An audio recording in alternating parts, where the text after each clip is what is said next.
Oktay Usta'nın mutfağına hoş geldiniz, sefalar getirdiniz. Değerli dostlar, bugün Oktay Usta sizler için burma baklava hazırlamak istiyor. Şöyle cevizli ve fındıklı bir burma baklava, çıtır çıtır olan bir baklava hazırlamak istiyorum. Kolay, hazır, pratik. Efendim ne yapıyoruz? Hazır baklava yufkasıyla hazırlıyorum değerli dostlar. Fındıklı ve cevizli karışık bir iç harç olacak. Malzemelerimiz son derece kolay, yapımı kolay ve pratik olduğu için 3 aşaması var. Bir tanesi şerbet, bir tanesi tereyağının eritilmesi, sonrasında da yufkasıyla buluşma anı olacak. Şimdi malzemelerde ne var? Öncelikle şerbeti sayalım. 4 su bardağı toz şeker, 4'te 1 limon, 3,5 su bardağı soğuk su var. Burası şerbet bölümü. İç harcında birer kase ceviz ve fındık karışımı, 250 gram tereyağı, bir paket baklavalık yufka var ve son derece kolay. Öncelikle şerbetle başlayalım.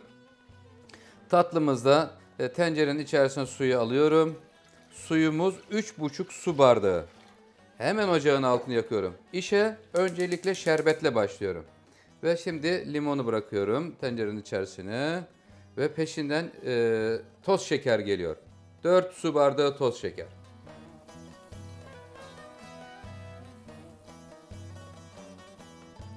Evet efendim. Öncelikle tatlımızı şerbetle başlıyoruz. Neden? Çünkü şerbet kaynayacak, sıcaklığı çıkacak, ılık hale de yakın bir halde olmasını istediğim için ilk olarak şerbeti ocağa koyduk. Bismillah dedik, işe başladık. Şerbetimizi ocağın üzerine aldık ve şimdi tereyağını eritiyoruz.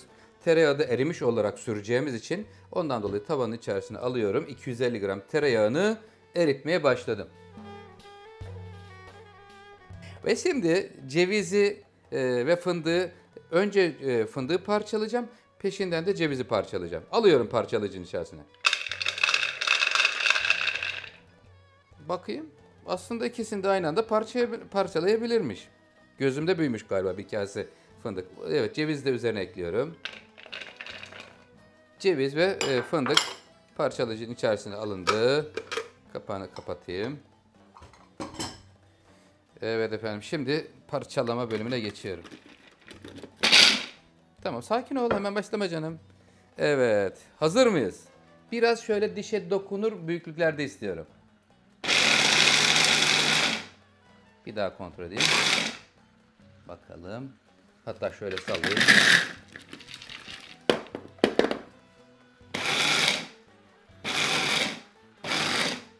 Kontrol. Ve tam istediğimiz kıvamda.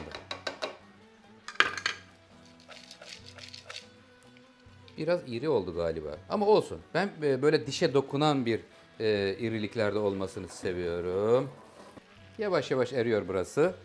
Şimdi bir püf noktası da bu tatlıyı hazırlarken baklava yufkası çok ince olduğundan ne yapıyor? Kuruma yapıyor. Nemli bir bez örterek üzerinde işlemimizi öyle yapacağız. Oklavaya sarma usulüyle.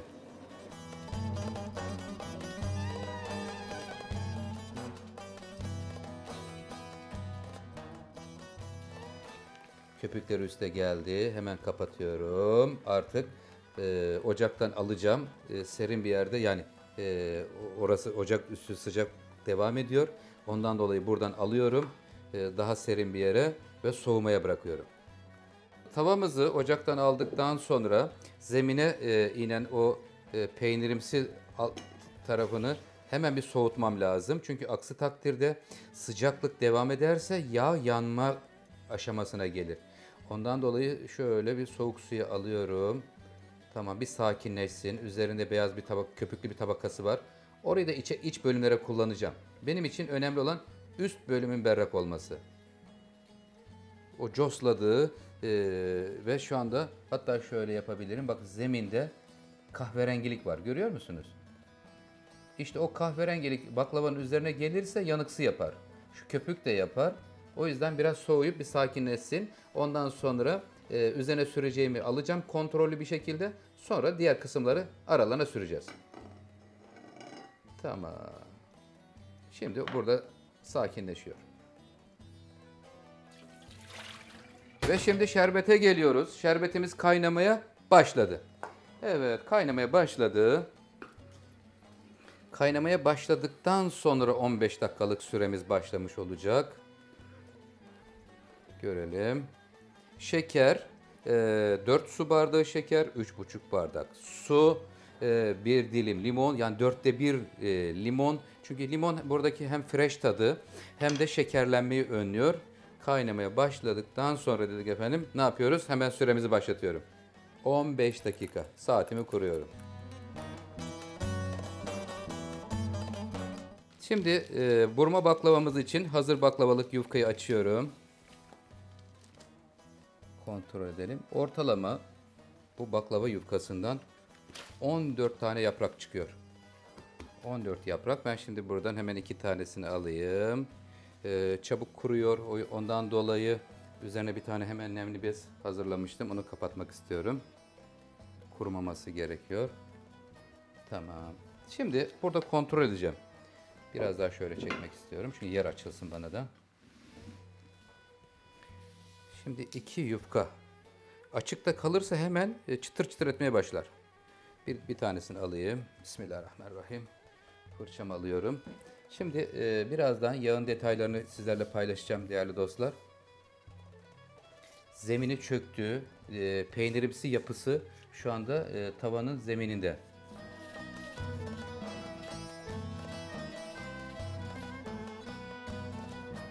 Fındık ve ceviz karışımıyla iç harcımız da hazır.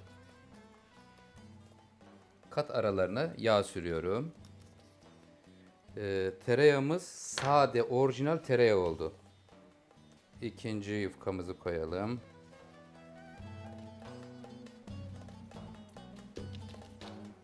İkinci yufkayı da koyduk.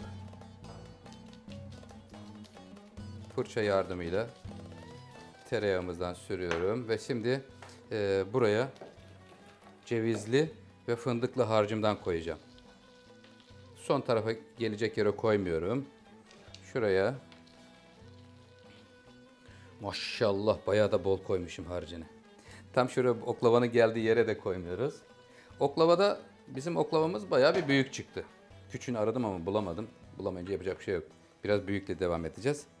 Bunun bir numara küçüğü var. O olsaydı çok süper olacaktı ama yok. Hayırlısı olsun. Ne yapalım? Kısmette ne varsa olur. Bismillahirrahmanirrahim. Ve şimdi hemen şöyle oklavamıza sarıyoruz. Güzel.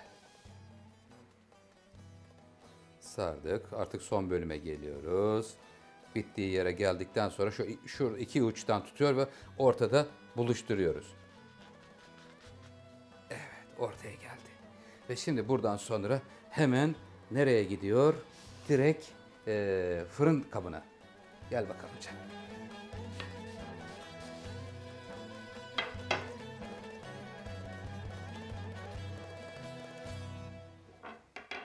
Ya şöyle döndürsem yok. Bu fırın kabına olur mu? Döndüreyim. Yok. O zaman şöyle hafiften açacağız. Tam fırın kabının mesafesine denk düşüreceğiz. Yani bu oklava baya babacan bir ortaya çıkartıyor. Bir numara küçüğü olsaydı harika olacaktı ama yok. Bulamadım. Ve şimdi hemen tekrar yufka alıyorum. 2 tane. 1 ve 2. Hatta inceliğini sizlerle paylaşayım. Şöyle bakın. Çok fazla şov yapma Oktay Usta. Yufkan kurur sonra ha diyeceksiniz. Hemen alıyorum ikinci yufkamı da. Yine kapatıyorum. Bu nemli bezin üzerine beklesin bu arkadaş. Tamam. Tereyağı sürüyorum. Canım tamam mı? Süremiz doldu mu? Evet diyor ki şerbet için süren doldu dedi. Kontrol edelim. Kepçeyle.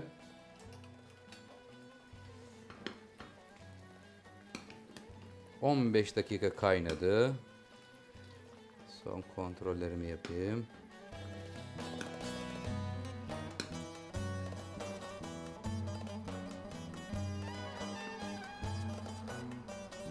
Bir tane de şurada deneyelim. Ustalarımız öyle yaparlardı. Son damlayı getirip tırnağın üzerine koyardı. Duruyor ama biraz akıyor. Normalde yani profesyonel olarak baklava yapılan yerde üzerinde şöyle hafif bir dururdu. Böyle değil. Bir dakikada şöyle kaynatalım. Toplamda ne olacak? 16, bilemediniz 17 dakika kadar şerbetimiz kaynamış olacak. Tamam mısın canım? Kapatıyorum seni. Kapat dedi ve kapatıyorum, soğumaya bırakıyorum. Şöyle. Gel bakalım. Gel gel gel gel. Yine de köpükleri var. Dur şu köpükleri de alayım. Köpükler kenara çekilin. Bana sade yağ lazım. İşte orijinal bir tereyağı akıyor. Üzerine sürmek için ayırıyorum onu. Tamam. Şurası zeminde kahverengili olan bölümü. Burası bana üzerine iç lazım.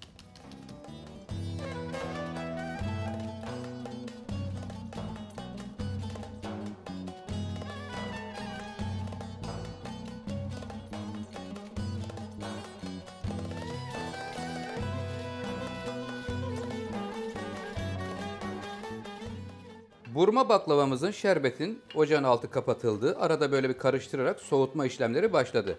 16-17 dakika bir süre kaynattık. 15 dakika kendi başına kaynadı. 2 dakikada şöyle kepçeyle karıştırarak kaynattım ve altını kapattım, soğutmaya bıraktım. Şimdi tatlımızın üzerine ayırmış olduğumuz en berrak yerinden orijinal sade yağ elde ettik. O sade yağdan sürüyorum fırça yardımıyla. İçindeki zemindeki o kıkırdaklı bölümünden olan bölümü de içlere sürdüm. İçlerde hiç problem yok ama üstte en böyle berrak bölümünü sürmek gerekiyor. İçi şu anda bizim fındık ve cevizli oldu. İsterseniz sade fındık, sade ceviz olabilir.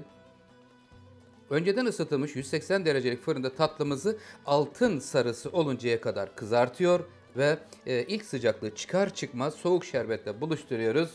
Tatlımızı sevdiklerimizle birlikte paylaşıyoruz.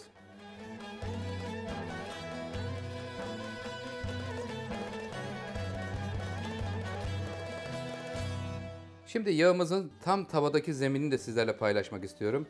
Bakın, görüyor musunuz şuradaki kahverengi kahvemsi yapıyı? Süzdürüyorum, tam anlamıyla tavanın içinde kalsın. Evet, biraz oraya gitti ve şimdi tam net göreceğiz şimdi. Bakın. Gördünüz mü? İşte burası baklavanın üzerine gelirse kahverengi bir siyahlıklar yapıyor. Ondan dolayı iç kısımlara sürebiliriz. Bu yöntemle yapıldığında orijinal bir sade tereyağı ortaya çıkmış oluyor. 5 dakika süre beklettik ve şimdi önceden ısıtılmış 180 derecelik fırına tatlımızı gönderiyoruz. Haydi bismillahirrahmanirrahim.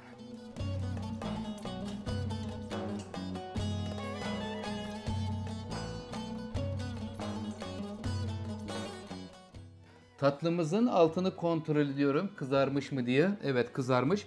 Bir süre alttan da kızartmaya devam ettim çünkü alt üst vermiştim ısıyı 180 derece. Ortalama 45 ile 50 dakika arası bir zamanda pişti tatlımız. Burma baklava dedik efendim. Burma baklavamız şu anda fırından çıkmış bulunuyor değerli dostlar. Hatta şuralarında böyle oklavanın büyük olduğu için delikler de oluşmuş. Tünel gibi, gayet de güzel olmuş. Şimdi tatlımız fırından çıktıktan sonra bir 5 dakika bekletiyoruz. İlk sıcaklığı çıkıyor ve şerbetle buluşturuyoruz peşinden. Bakın şerbet kıvamlanmış. Kaynadı, soğuyunca daha da kıvam yoğunlaşmış oldu. Daha katılaşmış yani. Evet, tatlımız şimdi 5 dakika dinlensin ve peşinden şerbetle buluşsun. 5 dakika dinlendirmeye vaktiniz yoksa hemen jet hızıyla şöyle rüzgarlandırıyoruz. İlk sıcaklığını hemen şöyle bir çıkarttırıp peşinden Bismillah diyor ve şerbeti veriyoruz. Soğuk şerbet. Vah! Ahenkle dans ettiler.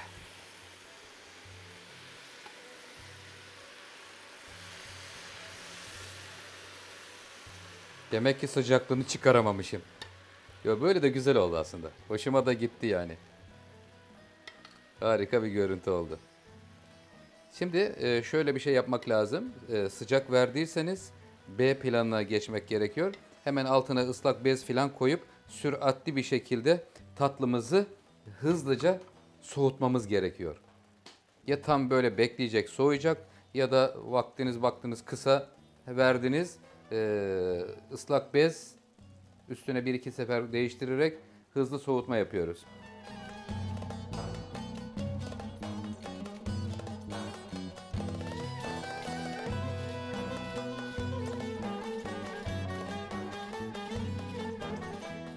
Soğuk suyla ıslattığım bezi getiriyorum. Hemen hızlı soğutma yöntemi yapıyorum. Alıyorum. 2-3 sefer değiştireceğim böyle. Çok suyu sıkılmamış, hafif sulu olmak üzere ıslak bezin üzerine alıyorum. Ya da bu fırın kabı girebilecek bir tepsi olursa zeminine biraz su koyup soğuk suya da oturtabiliriz. O daha da hızlı olur. Ama şu anda baktım fırın tepsisi benim biraz bu fırın kabı almıyor bunu.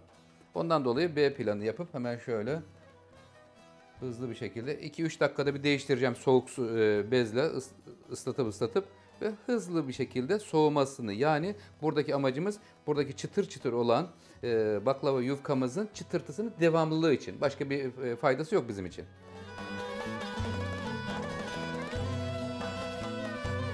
Şimdi tatlımızı servis aşamasına gelmiş bulunuyoruz. Önce ortadan ikiye kesiyorum. Çıtırtıyı duymanızı istiyorum ama duyabilir misiniz bilemiyorum.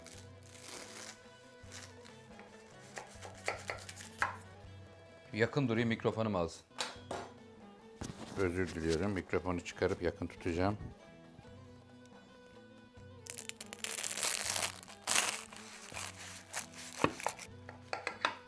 Kontrol ediyorum tamamen kesilip kesilmediğini. Ama tereyağının kokusu bir güzel geliyor değerli dostlar. İnanılmaz güzel. Şöyle ortadan 3 dilim çıkartmak istiyorum. Ortası da güzel olur. Bol fındık ve cevizli. Haydi bakalım şimdi servis tabağına.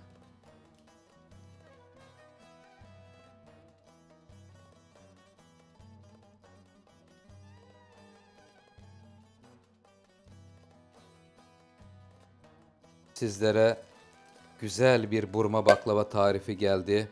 Bu tereyağı yöntemini mutlaka deneyin. Çok güzel olacak tatlılarınız. Başka bir videomuzda buluşmak üzere. Allah'a emanet olun. Hoşça kalın. Sağlıcakla kalın.